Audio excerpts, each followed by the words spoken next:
ونشوف الفرق بين درو انسايد وكليبينج ماسك. نجيب الصورة من فايل وبعدين بليس وتكون صورة مفرغة. أول شيء نشوف خاصية درو انسايد، نرسم أي شكل وناخذ الصورة ونسوي كنترول اكس، وبعدها نحدد الشكل ونسوي درو انسايد وبعدها كنترول في. نشوف خاصية الكليبينج ماسك، نحدد الشكل والصورة ولازم تكون الشكل فوق الصورة. ننسخ الشكل لحال أول وبعدها نحدد الشكل والصورة ونختار من اليمين ماك كليبينج ماسك أو كنترول +7، وبعدها من إديت باست اند بليس نحط الشكل بالخلف، من كليك يمين الرانك بعدها سند تو باك.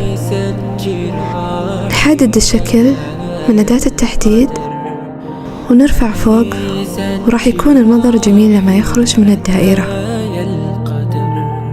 هنا يبين الفرق بين درو انسايد وكليبينج ماسك.